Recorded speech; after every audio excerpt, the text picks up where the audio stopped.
make sure that you can see my screen and also hear me.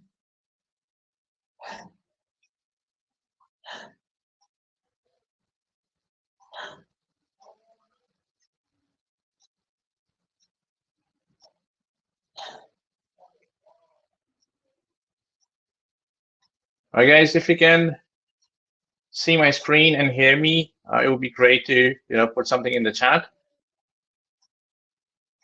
so we can get started.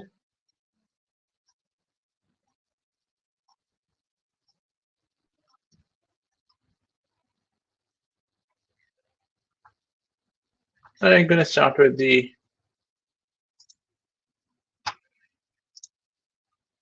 presentation.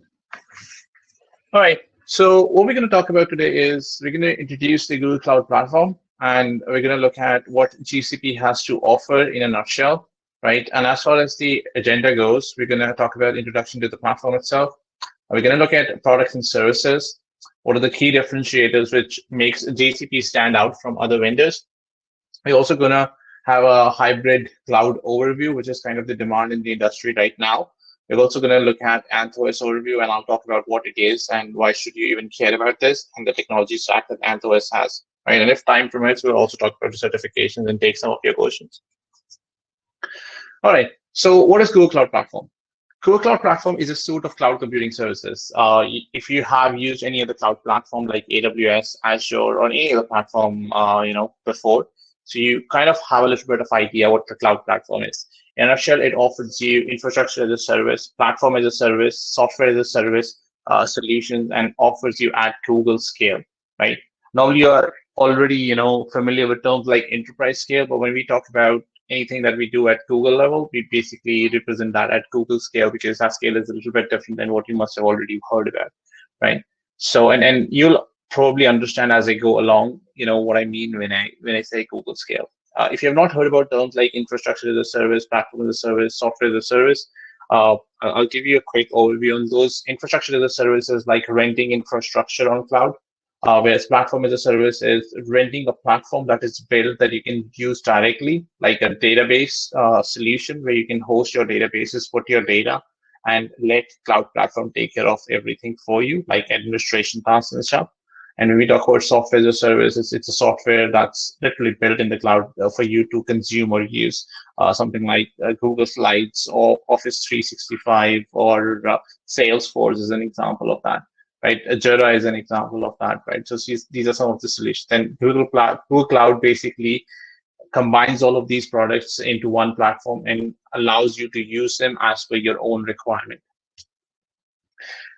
One of the key factors of each and every company these days is that each and every company is now becoming a data company, right? And as time passes by, the data has grown and it keeps on increasing, and that's where the current need of the industry is to be able to store the data, to be able to do something about that data, probably analyze that data to get some output out of that data so they can use the data to target their customer base. And that's where every company like collect that data, analyze that data to get the maximum business or maximum analysis out of that data, right? Now, the problem is that storing data, when it grows and it grows into petabytes at petabyte scale over a period of time, it's very, very expensive to store that data. And when it grows at that scale, it requires lots and lots of compute power. You're talking about data centers that has lots and lots of compute units or servers trying to crunch that data, crunch numbers to figure out, okay, how much sale did I make in the last year and which was the product that I sold most over the last year. A simple example of this could be so I'm going to take an example of a wine shop. How much beer of a particular brand was sold in last 3 months. So that gives me kind of new stocks for my wine shop, right? So that's just an example, right? But think about how much data was actually stored for the last 3 months that was collected and then used, right? And based on that, you can store the data first and then analyze the data and get something out of it. But it is getting expensive to store the data and then perform compute on that data. That's where Google Cloud comes into picture, right? Because they have been doing this for a long time, and they have appropriate services, they have appropriate data centers that allow you to store the data, plus also analyze the data. And now they're offering these services to you, so you can go and use the services and try and get the maximum benefit of these services when you try and analyze this data. So you only pay for what you use, and once you're done, you basically don't need to pay anymore. So for analyzing 1 petabyte of data, earlier you would have set up an entire data center of servers that was having compute to analyze the data. That is no longer required now, right? So when we talk about designing the solution, specifically designing a solution in the cloud, right?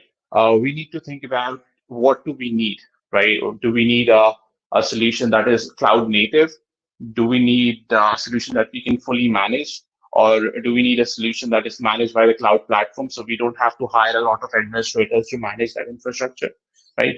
And Google Cloud basically has a platform that offers you literally everything. So what they're saying is that we'll meet you where you are and where you want to be, right? So if you want to do everything, if you're old fashioned and you like to use virtual machines and you want to make sure that you keep using virtual machines as you go along, then we have a compute engine which is like hosting virtual machines in the cloud. So you can keep running the same virtual machines that you use to a physical service you used to run. You have a copy like that or an infrastructure like that running into GCP Cloud, and you can use that infrastructure inside of GCP to host your applications. Now, what if you are a company who's doing container-based workloads, where you want to host your services inside of a container and have a distributed microservices like architecture for your application and host it in the cloud. For that, we have Kubernetes engine, and I'll talk about how this becomes hybrid with help of Anthous as we move along during the course of this session, right? What if you're someone who doesn't want any administration? If you're a developer and you just want to host an application, you have no infrastructure knowledge. So we have a platform as a service offering called App Engine. If you are a developer who is developing web applications or applications that require worker support, right? For that, we have App Engine, which allows you to host applications, specifically web applications, in the cloud without having to worry about scaling, load balancing, and management of that application at all, right? What if you are doing microservices and stuff and you want to do a serverless logic, right?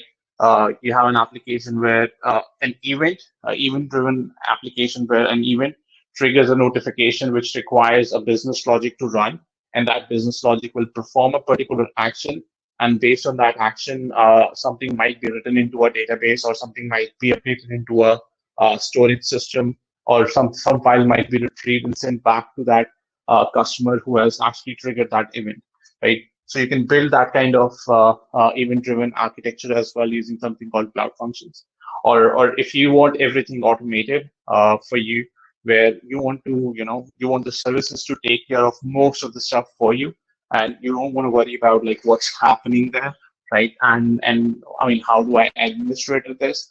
Let me just write the code, submit the code, and let the application let the service that is being offered as a managed service handle everything, starting from provisioning to doing its thing, and then decommissioning as well, making sure that I only pay for what I actually use. So that's where we have managed services as well. So as you can see the graph, like from where you'll be fully managing the infrastructure. Like when I say fully managing the infrastructure, I'm not talking about the hardware. I'm only talking about what infrastructures you have actually rented out or purchased for a short period of time on a cloud platform, towards a fully dynamic infrastructure that will be fully managed by Google Cloud Platform, and you are only responsible for just running your code on that platform. Right. So let's quickly review what are some of the services that Google Cloud Platform offers. Now, this is by no means the full range of services that Google Cloud offers. Right? I just wanted to point out some of the few services that is the most common services that someone will use if they're using Google Cloud Platform.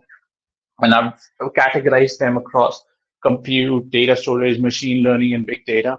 And we'll talk about them as we move along. Right. So the first one is compute. So we have compute engine, which basically allows you to virtual machines in the cloud, right? And you can basically go and spin up VMs and do anything that you want to do on those VMs. Now, an extension to this is now you can also host VMware engine on GCP as well, which was launched a couple of years back, I guess, if I'm not wrong, or was it last year? Don't remember exactly, but now you can also host VMware engine inside of cloud. So if you are a customer who is running VMware Hyper-V or VMware or VMware ESXi on your on-prem environment, and you have lots and lots of instances, and you want to move to exactly what you have, but don't want to worry about managing that ESXi from its core and the physical hardware, then you can simply think of moving to VMware engine in Google Cloud. So an extension to Compute Engine, because Compute Engine is a separate hypervisor, which is basically Google's implementation of hypervisor. Whereas if you want the same hypervisor layer, then you can also look at Google Cloud VMware Engine offering as well. Then we have Kubernetes Engine. Kubernetes Engine basically allows you to have an orchestration engine for your container runtime environment. So, I mean, you must have heard about Docker and stuff, right? So let's say you have your application which is deployed into containers, and you want to host those containers. The problem with containers is that they have lots and lots of limitations. Like, what happens if a container goes down? Because containers are actually built to do their job and then simply shut down, right? And they will always go down. I mean, they could crash or they could be any other reason, right? How do you expose those containers so the customers can connect to those containers on the service that is being hosted on that container? How do you accomplish that? How do you provide persistent storage to these containers and manage that as well, right? And that's where you need some kind of an orchestration engine which can help you have that entire runtime environment hosted somewhere, right? And that's where Kubernetes comes into play. So Kubernetes is an open source project where you can create, have it download the binaries, run it on your on-prem infrastructure or anywhere on any cloud maybe, or on any infrastructure that you have, which consists of virtual machines or physical machines, and then have it just run and host your containers and let Kubernetes orchestrate those containers. The only problem is that with that, you have to, install, you have to provision the Kubernetes cluster. You have to manage the entire Kubernetes cluster as well, right? Plus any dependencies or anything additional that you want to do, you want to manage all of that as well. And you need to take care of backups and stuff as well. You need to take care of monitoring. So you need to install monitoring services on that cluster as well before you can actually have a fully functional, deployment that you can actually use for a production grade environment. Now, what if someone was going to do all of this for you and you only use that as a service, where now you only worry about hosting your deployments on top of Kubernetes service, right? That's where Kubernetes Engine comes into play, right? Where Google has basically bundled the entire product into a service, and all you have to go to is go to the console, say, okay, this is the size of the nodes that you need. This is the place where you want to place them. This is the network where you want to put these. And from there on, from provisioning to management of those nodes is taken care of by Kubernetes. And one of the key ideas of this service is how you can even extend it into a hybrid environment going in the future. And we'll talk about that as well. Then we have App Engine. If you're looking to host web applications and stuff in cloud, and specifically for developers, right? Because they have no infrastructure knowledge whatsoever. And they want to deploy their applications in the cloud and without having to worry about the infrastructure requirements. That's where App Engine comes into picture, where now you can simply, focus on the code and let Google take care of the infrastructure for that web application that you're hosting on the cloud. Next, we have Cloud Functions. Cloud Functions is basically, it does have its limitation because Obviously this is event driven and is not as compared to compute engine where you can do 24/7 workloads. Whereas cloud functions are more like okay, let's have a code that's running there for a certain period of time, and as soon as it is done doing its processing, let's shut it down. So you only pay for that seconds that you have used it or milliseconds that you have used it, right? So a limitation is that it does not run over a certain period of time, right? Check out the documentation what that number is. I think it's around 20 minutes, but do check out the documentation. Whereas computer engine can run 24/7, right? As you can also see, like the shift is happening on something that can run 24/7 and is completely managed by you towards something that is very cheap and is fully managed by Google Cloud Platform as well, right? The reason it is cheap is because it simply does its job and shuts down. And whenever it needs to run again, an event will trigger the function again to do the next processing cycle on what it is supposed to do. So it can help you build serverless infrastructures, right? After that, we have storage. Inside storage, we have a big table, which is if you've ever used HBase. Now, this is a fully managed implementation of HBase inside GCP. So you can host a cluster of HBase.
Hi Sandeep, your voice is breaking.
another interesting service.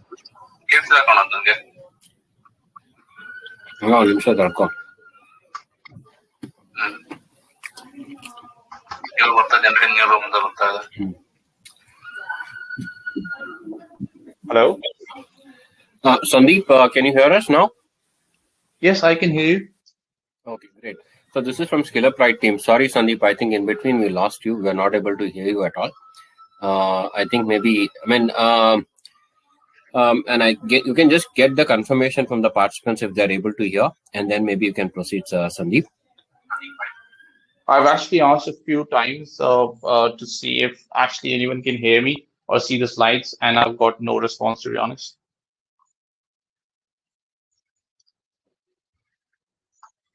I think now people are responding. So Tripti says she's able to. We're getting a lot of responses, Sandeep. Okay, bro, Sandeep, I think you can proceed now. Also, can you share your screen, Sandeep? Let's check that also. And I'll confirm you because I'm on voice, so I can confirm you right now. Yeah, I'm able to see your screen as well. Guys, just let us know if you're able to see Sandeep's screen too. If you get a confirmation, then we will start off. Okay, Mohit says visible. Ganesh says yes, screen not visible. No slide, but we can hear you. Visible, visible. Okay, the people who are facing some issue, that could be because of some connectivity issue. And so what you guys can do is on the top, you have a reconnect button. You can just click on that. It automatically, it will refresh and, mostly it will be fixed. If not, maybe it will be, you will have a connection issue. That's the reason, I guess. Right, Sandeep, I think you can take over from here. What part, like, did the connection break? Where did the connection break, or was it like broken throughout?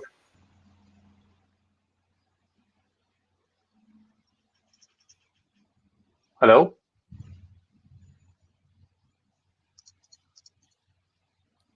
I'm not very sure, Sandeep. I was not in the session. I just joined. Okay, somebody says storage, Kubernetes engine. Yeah, you can check this thing, the chat. Okay. Okay. After cloud functions, okay. Near the storage slide, okay, near the storage. A lot of people say that from the storage you have to start the session. Okay, I'm gonna start from the storage session.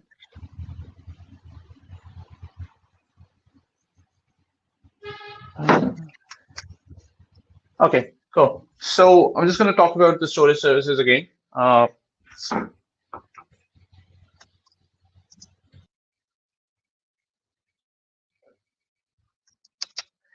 see.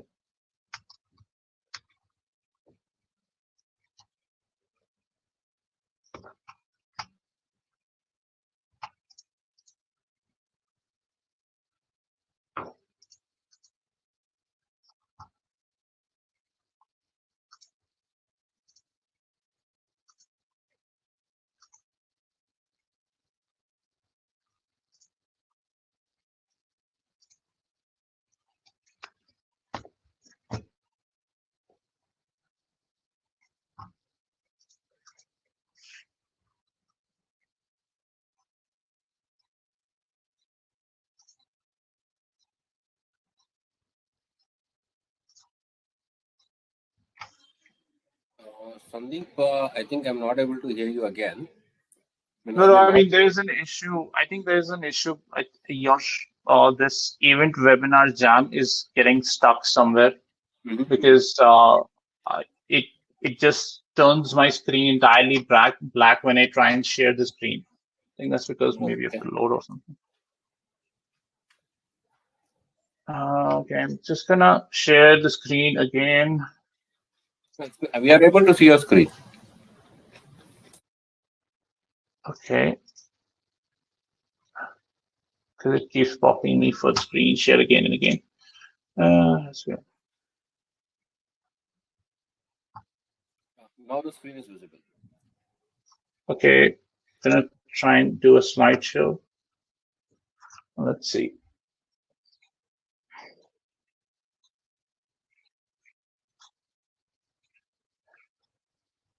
Okay, do you see your screen now? I see, but it's a little smaller now.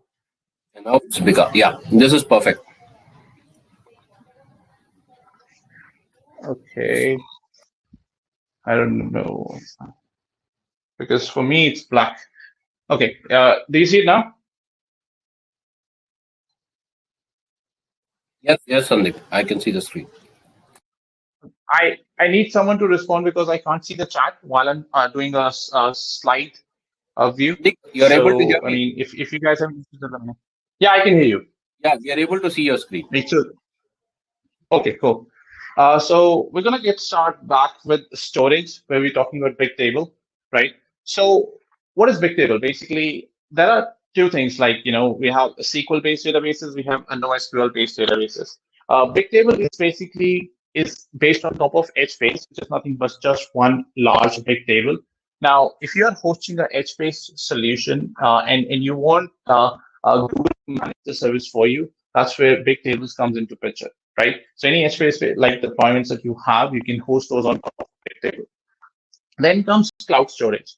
If you have data that is unstructured and you want to host unstructured data into cloud, or you maybe, let's say you have a requirement to archive files for a long period of time. You have unlimited amount of data. When I mean, data cannot be virtually unlimited. There's always going to be a size limit that you can put on it, right? But let's say that you have unlimited amounts of data and it keeps growing and you want a highly durable and highly available storage for that. That's where cloud storage comes into picture. With cloud storage, you can put your data, which could be video files, which could be PDF file, Excel files, any type of unstructured data, right? You can put all of that data into cloud storage and you can maybe archive the data or maybe use that data regularly based on your requirement. And that's where cloud storage is going to be the backbone service inside of GCP for all data needs.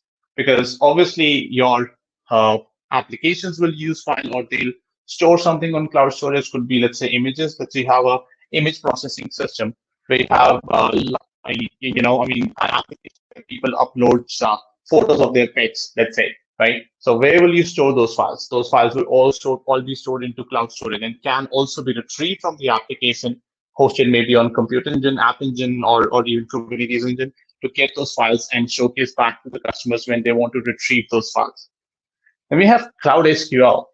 So if you have ever used a RDBMS, which is a strict schema based, where you define the schema first. An example of that could be employee ID, employee name, then address, phone number, department, and so on, right? That's where you're defining a schema, and you need to create a table with this schema and then put data into this. That's where a schema-based, database comes into picture, and that's where Cloud SQL from Google is a service where you can have a RDBMS solution. The database engines that are currently supported by Cloud SQL are MySQL, PostgreSQL, and SQL Server.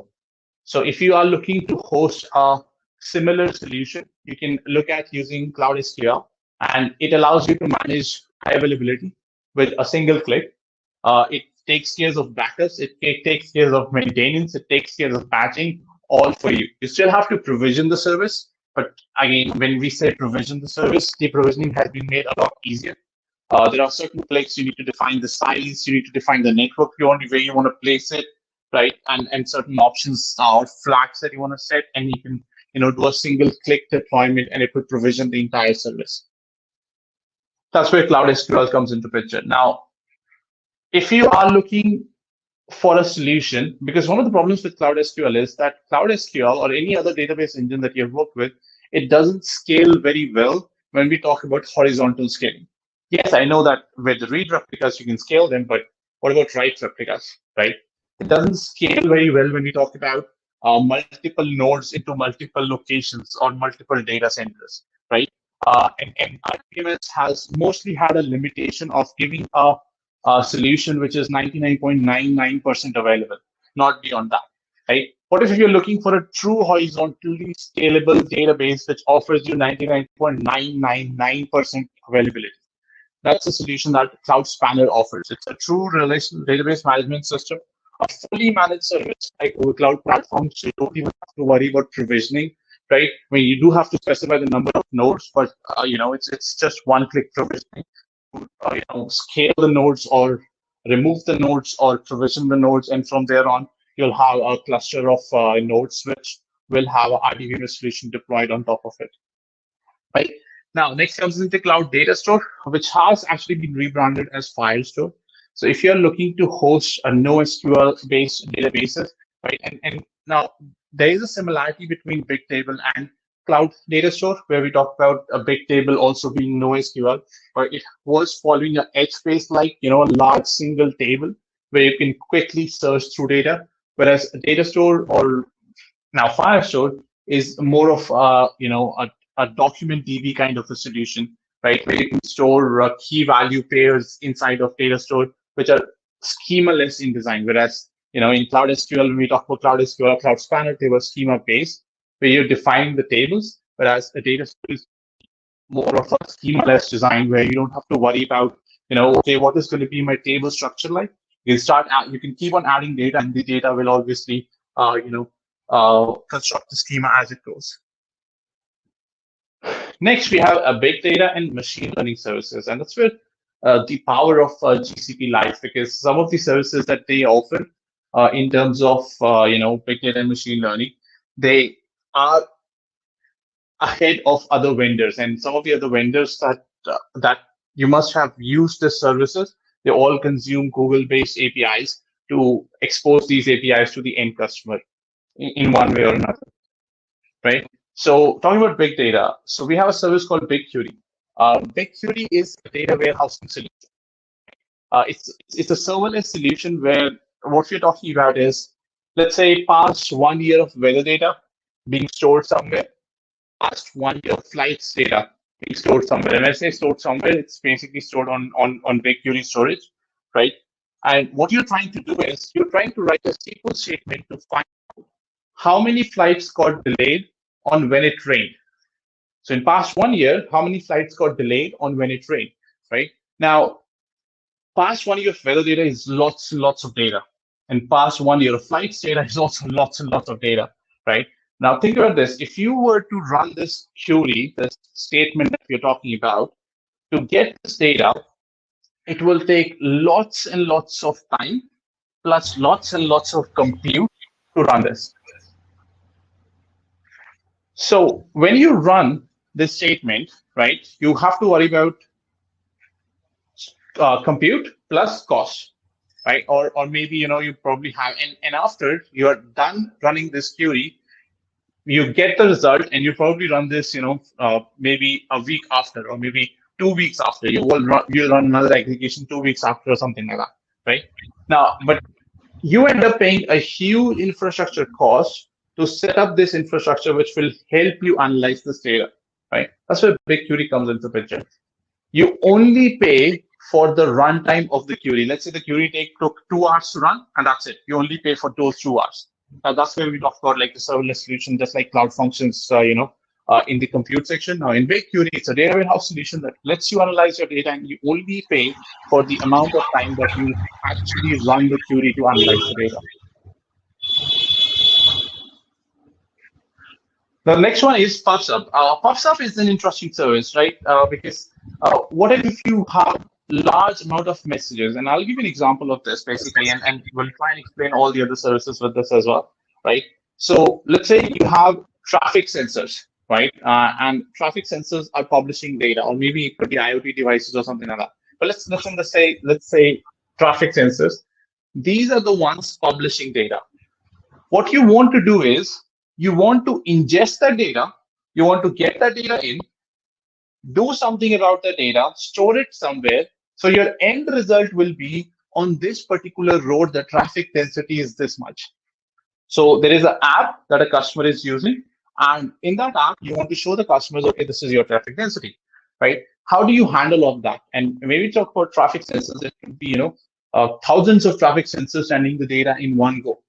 If you take data from all of those traffic sensors in one go and try and transform it, then you're probably going to break the service that is going to do the transformation, right? Or if you try and store all of the data in one go, you're probably going to be breaking the database solution itself, right? So what you need to do is you need to decouple. You need to decouple this. And what we do is, and what will allow us to decouple this solution is Popsup. So instead of storing or transforming directly, you let the IoT sensors ingest the data into a buffer. And that buffer in this case is going to be Popsup. Popsup has the data for a certain period of time, which is going to be 7 days at least, right? And then a transformation service will either pull the data or Popsup will push the data to the transformation service. Now, transformation service could be, okay, the data was ingested in, let's say, a JSON format, and now you want to convert it into an insert statement that will be inserted into, let's say, BigQuery, right? So that's where data flow or data proc. Now, data flow proc is totally based on top of Apache Hadoop. So if you need a fully managed Apache Hadoop implementation, that's where Dataproc comes into picture. But if you're looking for more of a Apache Beam implementation, a serverless transformation service where you can, have your transformations run in a serverless manner without having to manage any infrastructure, that's where data flow comes into picture, right? So you have the data coming in, Popsup to take the data, ingest the data, and then after that, data flow, let's say, takes that data, converts it into equivalent insert statement that based on the data that is coming in, and then you store the data somewhere, which in this case, because we need a data warehouse to give that app that view, we have BigQuery. So you store the data into BigQuery.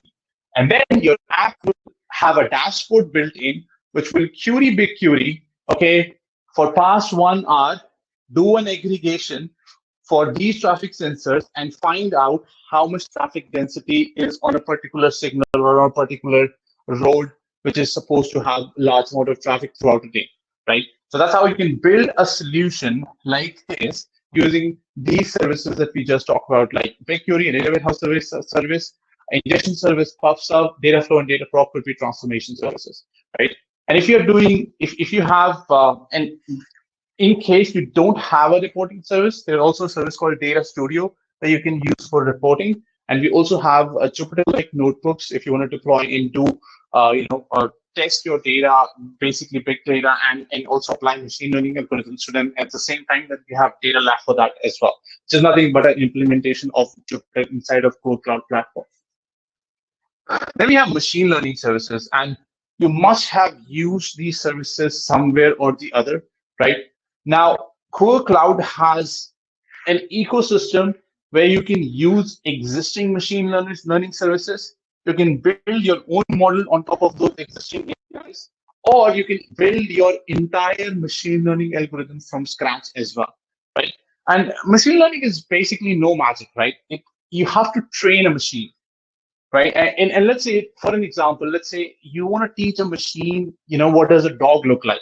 So whenever you show a machine a picture of a dog, it can say, okay, this is a dog, or maybe this is not a dog, right? So how do we accomplish that? How do we train a machine to recognize the picture of a dog? To do that, what we do, let's say, is give a machine labeled pictures of 1,000 labeled pictures of a dog. This is a dog. This is a dog. There are 1,000 pictures which are labeled as this is a dog. This is a dog. This is a dog. So now after that, you give it another picture which has pictures of dogs and maybe pictures of cats as well. It has already seen dogs. What it will do is, based on what I've seen, this is a dog. Based on what I have seen, this is not a dog. It won't say that this is a cat because you never taught the machine what cats look like, but you have taught the machine on what dogs look like. But it can't say that based on what I've seen, this is a dog, or maybe this is a cat, and so on. Right? That's how you teach a machine, and then based on that, you have an algorithm that you can deploy and use or expose it as an API, so maybe a company or someone can use it. Right? And that's what Google has exactly done. They have built algorithms that you can either consume or modify it based on or build something from scratch as well. Right? Some of the pre-built APIs that Google has in terms of machine learning are natural language API. You speak something, what's the sentiment of that speech, right? That's something natural language API does. Vision API. this is something that you use with your phones, your cameras. Like Google Lens is an example of this. You go open your camera, use Google Lens, and try and figure out what's in front of you with your camera, and it returns, okay, this is a fruit basket, or this is something like this. That's what Vision API is, right? And you can actually have a Google project and consume this as well. Right, and with machine learning, if this is not what you need and you want to deploy your own models and you want to train your own models and then use them in your environment, then you can, use Google Cloud Platform to have a place where you can train these models and deploy these models as well. Then we have speech API. You speak something, you want it to be converted into equivalent text. That's what speech API is for. And then we have translate APIs. And translate APIs are basically, you speak something in English and you want to convert it into Chinese or vice versa, something like that. That's what Translate API is for. And you have absolutely used a few of these in your life before as well. And there's no one better than Google doing machine learning, in the industry as of now, right?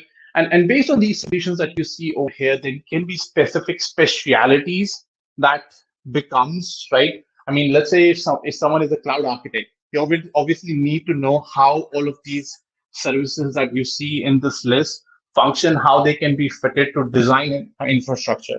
There could be people who are big data guys or machine learning specialists or big data specialists, right? And that's where there is a separate specialty course, which comes into like how to manage big data, how to handle big data, how to have certain algorithms to do about that big data, right? How to write data flow specific code, something like that, right? And for machine learning, how to deploy, machine learning algorithm, how to train a machine learning algorithm, TensorFlow and stuff. So there are separate specialities which can be, exposed after you start looking at these services. And a couple of specialities I'll talk about is cloud architecture, data engineering, machine learning is another speciality, right? There's specifically as well, there's specifically for security as well, and it keeps on growing from there. Right, now how does GCP stand out? Now, first of all, security. Now, Google has been good at doing security, and it has built GCP in such a way where there is security at each and every layer, starting from the physical infrastructure upwards to your application, right?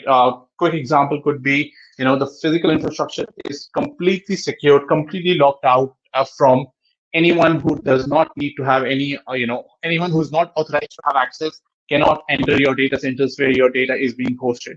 And let's talk about all the way up. Let's say you are trying to host a platform, right? For hosting your applications inside of Google Cloud Platform, maybe you need to have a web application firewall. There are services that are being built that allows you to consume them directly inside of Google Cloud Platform, and maybe allow it to integrate with a third-party web application firewall that you've already been using to make sure that you have an application that is entirely secure. Competitive pricing. And overall, I mean, I've used Google Cloud Platform for almost 5 years now, and I've used other platforms like AWS and Azure as well, right? Overall, if there is a price comparison, if you do the math, and if obviously you have used the service correctly and you have ensured that your solution is actually price optimized, then it has been in certain cases found that Google Cloud is overall 21% cheaper than other cloud platforms. Now, it doesn't apply in all the cases, but it does apply in some of the cases, and it changes based on customer needs and customer requirements. Environment friendly. When we talk about environment friendly, why this? Because since 2007, Google data centers have been running on carbon neutral energy resources, right?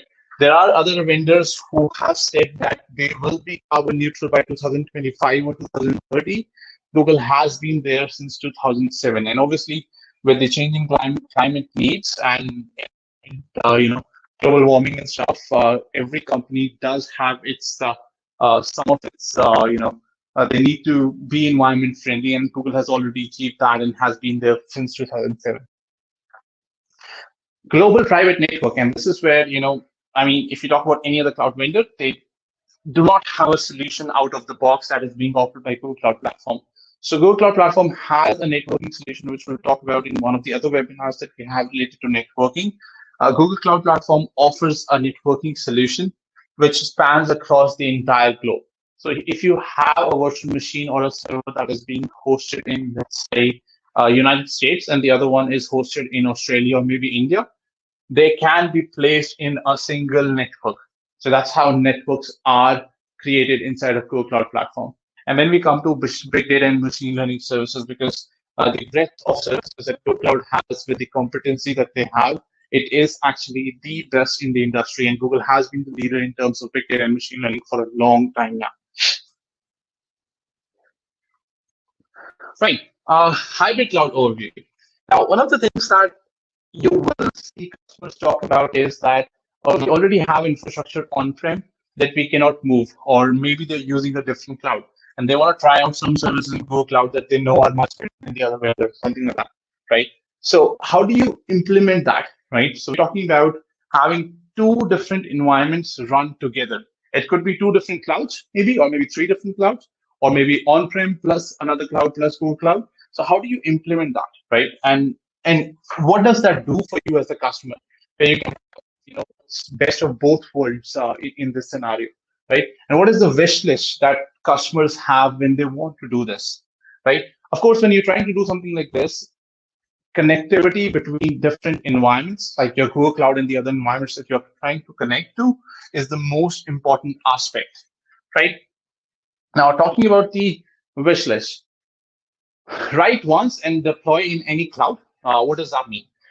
That means that any services or any infrastructure as code that you write, it can be modified a bit or maybe not modifiable at all, but you only need to work on that once and that could be deployed on any cloud platform, right? So it's agnostic, it's vendor agnostic, it can be deployed to any cloud platform, right?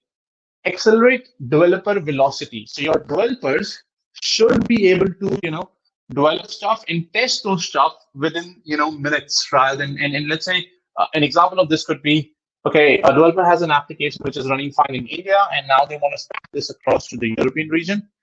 So they have made some changes which is more European centric. Now they want to test it out. How they can do that, right? Obviously, cloud platforms allow you to do that within a matter of seconds. Just clone the entire application, upload the new code with the changes, and then have it run in one of the European regions, right? Consistency across environments. So maybe you have different environments like dev, QA, and prod, and you organize them and make sure that they're consistent. So there are services which performs these checks to, make sure that they are consistent and not. And of course, if you're having a hybrid environment, then maybe these environments are like your dev sits on-prem, whereas your prod and QA sits on cloud. You want to make sure that all of these are consistent. How do you manage all of that? Interoperability with legacy workloads. Each and every company has legacy workloads, right? Because unless it's just a new company which has started everything new. But if you are an old company and you have had workloads that you cannot invest anymore on development, right? So those workloads are old workloads. There has been no updates that has been performed on the code or the framework itself. So those workloads are basically legacy workloads, right? How do you manage that? How do you want to make sure that there is some kind of interoperability? So even after you move to the cloud, you have some way of running those in the cloud. Decoupling across critical components. So we did talk about decoupling a bit before as well, but I'm just going to elaborate a little bit more on that. So there must be services that allows you to decouple services. So it's not a single monolithic application that if a single component breaks, everything breaks. It can be decoupled across multiple components. So if one component breaks, it doesn't break the entire application. And you have a fail-safe in place, which allows you the application to run, or that component that has failed to, have some kind of a backup or a failover, so it can continue to function and the entire application doesn't fail. You should be able to do that as well. Increased workload mobility.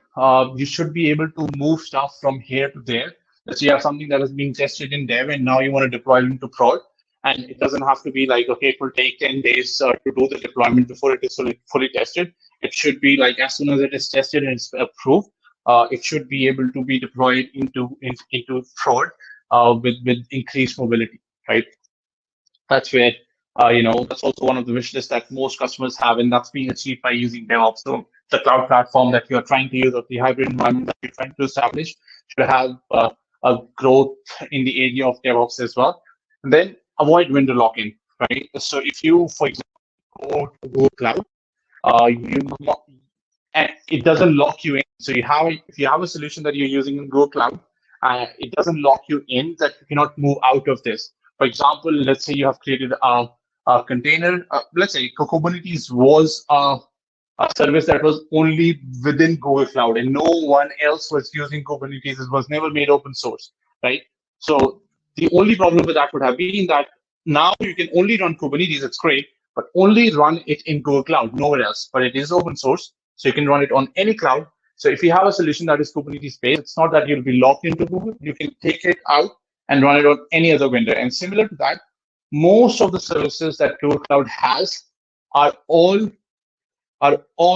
open source projects that can run anywhere, maybe on-prem or maybe on any other cloud as well, right? So these are the wish lists, and Google Cloud has actually services and the way it is structured, it allows you to meet most of these items from this wish list. You cannot have all of them, specifically write ones and deploy in any cloud.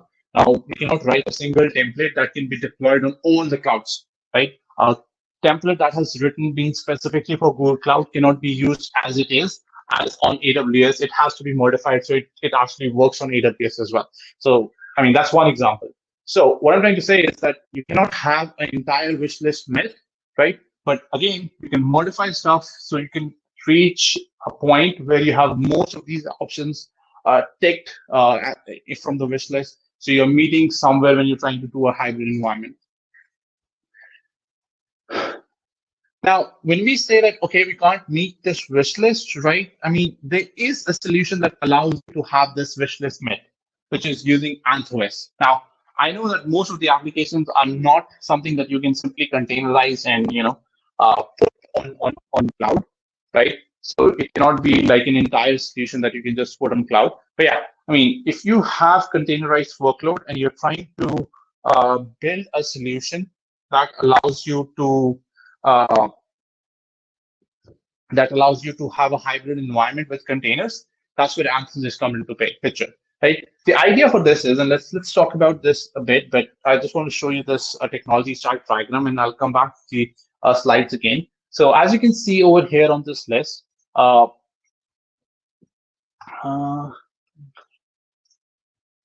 the highlighter? Right. So as you can see on this list, there is a GK dashboard and there is Google Kubernetes engine.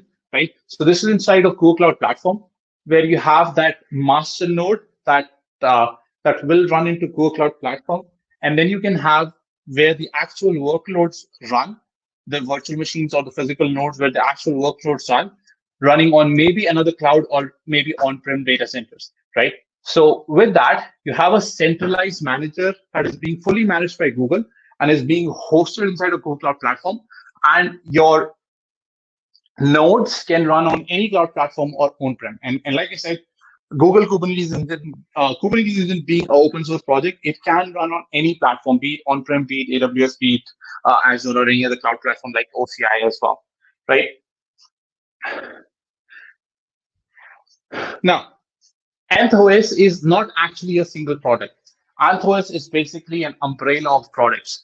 So when we talk about Anthos, you'll hear about a lot of terms like Istio, Velostrata, which is now called as Google Migrate for Compute Engine. There's Anthos, there's config management, there's Stackdriver, and GCP itself, some of the other services that fits into this ecosystem. So it's not a single product. Basically, what I'm trying to say is it's not a single product. It's an umbrella of products that comes together to build a single product that can be used for building hybrid environments for containerized workloads. So one of these is Istio. If you're trying to deploy microservices-based distributed application with microservices-based infrastructure, then Istio makes that deployment lots and lots, easier for you, and it allows you to run it on any platform. It doesn't have to be a single platform. It allows you to run it on any platform. Whereas if you talk about Velostrata, it's a migration service that allows you to migrate stuff from one place to another, right?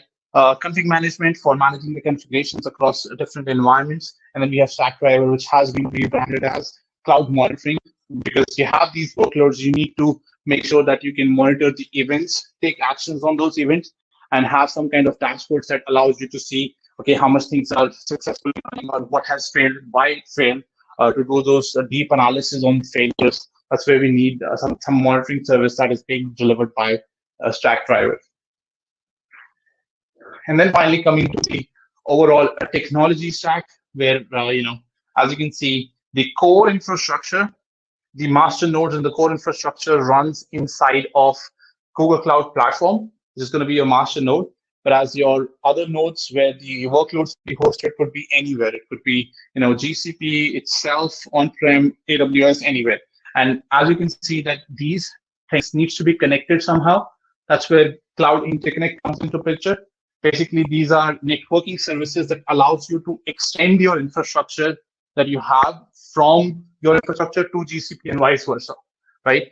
Then the service mesh, which allows you to have distributed applications run on any platform, right? That's what it is deployed. And again, it's an open source project, so it can be deployed anywhere. And configuration management, so you'll have config management, rolling out configurations that will be applied across all platforms, making sure that your environment is in sync. And from there on, you have GCP Marketplace as well. What this allows you to do is that there are certain applications that are pre-built for containerized workload. For example, you need a WordPress site, right? So there are already applications that are built in such a way that they can be deployed directly with a single click. So instead of you creating deployment files and running those deployment files, right, what you need to do is you simply need to go to Marketplace and say, okay, this is what I need. I need a WordPress application hosted in containers, run it. And from there on, those workloads can be hosted on any platform as you wish. It could be on-prem, it could be AWS, or it could be GCP as well. And then there is a repository where you store policies, you can store containers and stuff, which is also hosted, can be hosted on-prem or any other platform. And then finally, Stackdriver, as you can see, which allows you to monitor, log all the changes that are being happening inside of that, right? And that allows you to have that hybrid environment, right? And be as close as to that wish list that we talked about, because now you can deploy those deployments anywhere, and whenever you need, you can come over here and deploy those over here, and it will allow you to have have them easily run over here, which offers you mobility. It offers you vendor agnostic workloads, no vendor lock-in situations, right? So you're trying to meet most of those requirements, right? That we saw on the hybrid wish list, slide previously over here, right? So, and that's what Anthos offers. It's a great product, and needs more than just a couple of slides to understand this product.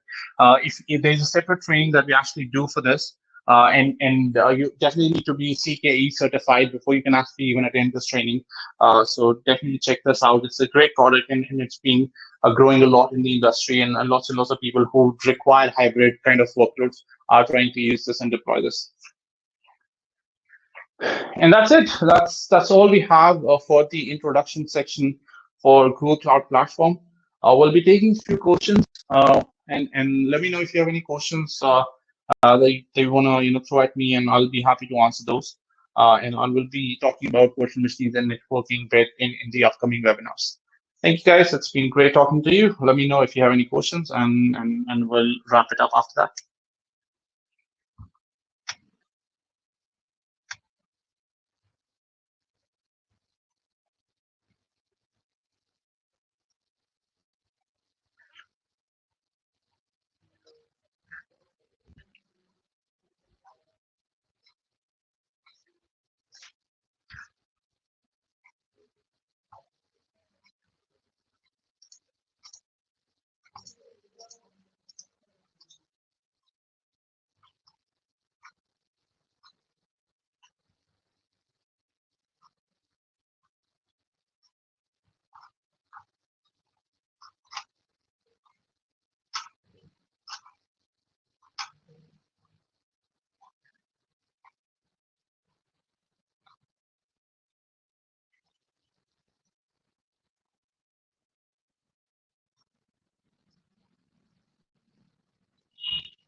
All right, if there's nothing else, we'll close it up. We'll share the slides with you guys for sure. I see that people have been asking for the slides, so I'll share the slides with you guys, and yeah, I mean, yeah. So we'll wrap it up for now. Thank you guys. Thanks for attending.